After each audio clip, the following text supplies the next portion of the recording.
আমার এক নিকটাত্মীয় সরকারি চাকরিজীবী, তিনি আমাকে বললেন যে প্রতি বছর আমাদের অফিসের ফার্নিচার চেঞ্জ করে। আমি বললাম প্রতি বছর ফার্নিচার চেঞ্জ করে কেন? বলে যে ফার্নিচার নতুন পারচেজ করলেই তো এখানে টাকা, নতুন উন্নয়নের সবক শোনাতে পারলেই টাকা।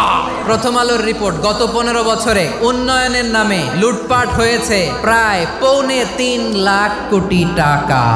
শুধু ওনাদেরকেই দোষ দিয়ে লাভ নাই, স্বাধীনতার পর থেকে শুধু শাসকের হাত বদল হয়েছে, আমরা কিছু পাই নাই। ঠিক কিনা বলেন?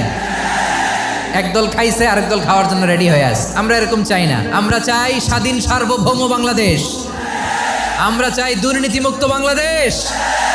একটা দেশের মানুষের জ্ঞান, তাদের দক্ষতা কি করে বাড়ানো যায়, বাড়িয়ে দেশের উন্নয়ন করানো যায়, এটাই হচ্ছে মানব সম্পদ উন্নয়নের মূল কথা। তাহলে মানব সম্পদ হচ্ছে একটা দেশের সবচাইতে শক্তিশালী পুঁজি। প্রাকৃতিক সম্পদ, খনিজ সম্পদের চেয়েও দামি হচ্ছে মানব সম্পদ। আল্লাহ তাআলা দয়া করে আমাদেরকে এই মানব সম্পদ দিয়েছেন। আসুন আমাদের এই মানুষগুলোকে আমরা সোনার মানুষ বানাই।